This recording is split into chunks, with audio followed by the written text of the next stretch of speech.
It has been a particularly painful year for Canada's Indigenous community. And today, there's been a development in the Catholic Church's progress toward reconciliation.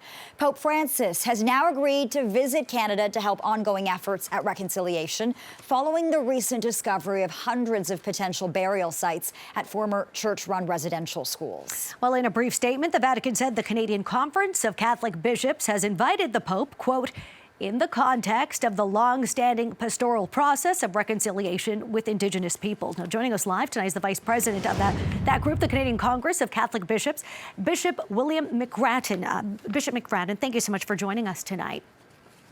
Well, thank you for the invitation. Bishop McGrattan, this visit has been a long time coming, and the Truth and Reconciliation Commission had been quite clear. This visit cannot just be a gesture, and it cannot just be an apology. There needs to be action. Do you think we can anticipate some form of action, or at least announcement of action, on behalf of Pope Francis when he does visit? Well, I think the invitation being received by the Holy Father is one step towards that concrete action.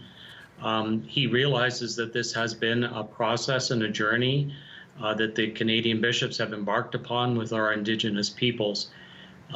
Part of our invitation was work that we've been doing for close to 2 or 3 years, preparing for a delegation to go to Rome.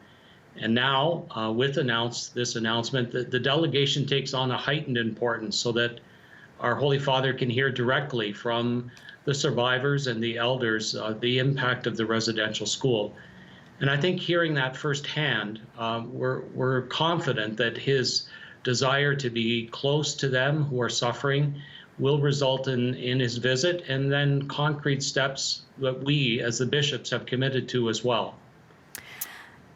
And Bishop, you know, can we anticipate not only just the Pontiff meeting with groups of members of the Indigenous community and residential school survivors, but what else can we anticipate from this visit? I mean, there have been specific calls for reparations. There have been calls and the commitment to release documents that the Catholic Church has in its possession. I mean, this is something members of the community have been waiting for months, if not, I should say, years. Well, you realize historically we have been part of providing not only fundraising for the survivors, but also for programs of healing. And most recently, in September at our plenary, we also recommitted to a $30 million commitment to raise funds and to continue that work of healing and reconciliation throughout Canada in our local community. So the Holy Father has received this and knows that this is a concrete action. And I think during the visit, he would want to see, you know, the impact that these particular actions are resulting in our First Nations communities. So I'm hoping that he will see the genuineness of us wanting to work together and to make these steps of reconciliation more concrete, as we've announced in this fundraising commitment. It is important to note that the Pope has not apologized for the atrocities at church-run residential schools. A lot of people waiting for that apology. If and when it comes, perhaps on Canadian soil, like so many have been calling for, what do you think, Bishop, it should look like? Well, I think that's why we're asking those who are joining us in this delegation that they will be able to inform the Holy Father. He will be able to understand the extensiveness of this, and it would shape his response, not only to express the Church's regret and sorrow, but as you said, you know, we believe that he will respond in ways that will promote what we have started in this path of reconciliation. He's also aware of our apology as Canadian bishops that we issued at the conclusion of our plenary in September. And as we have continued to make some of these apologies in previous years. And hopefully he also can stand with us in solidarity and continue in that tradition of recognizing that this is important for our First Nations peoples.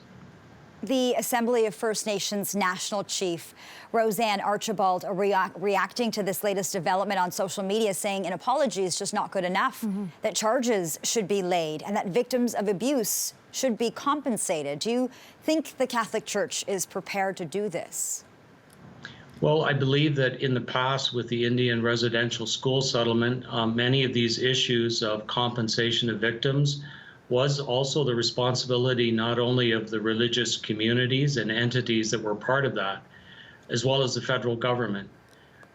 Part of what our commitment in the 30 million is to continue the work of healing, of restoring to communities and to especially survivors that sense of dignity.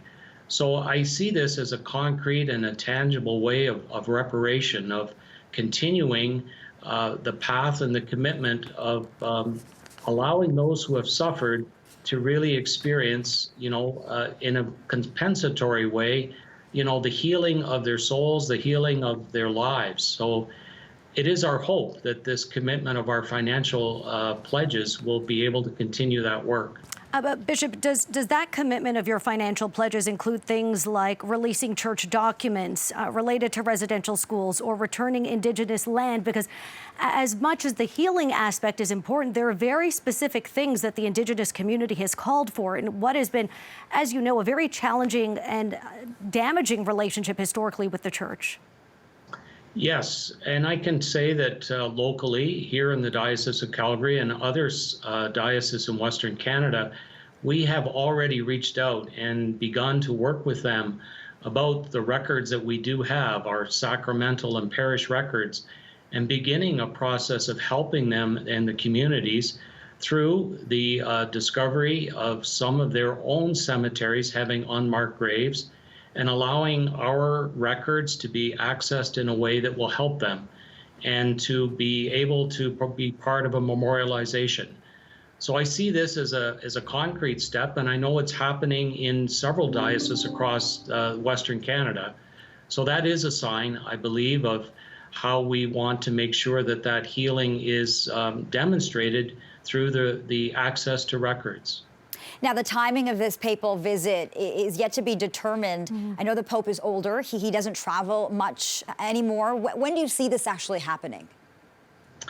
Well, as you point out, yes, the Holy Father is somewhat advanced in age, but he continues to make these pastoral visits that are of significance.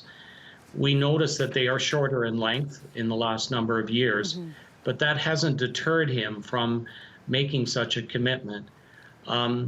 In the past, a papal visit might be an extended period of time. Here, I'm sure it's going to be much shorter.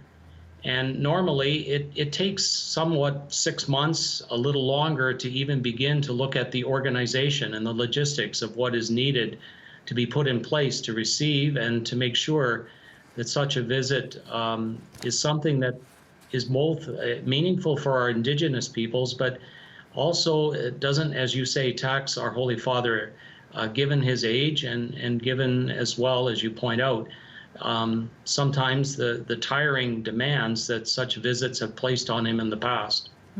Bishop William McGrattan, the Vice President of the Canadian Conference of Catholic Bishops, we appreciate your time tonight, and this will be, of course, a continuing conversation. So thank you for your time tonight. Thanks so much. Thank you very much as well. Thank you.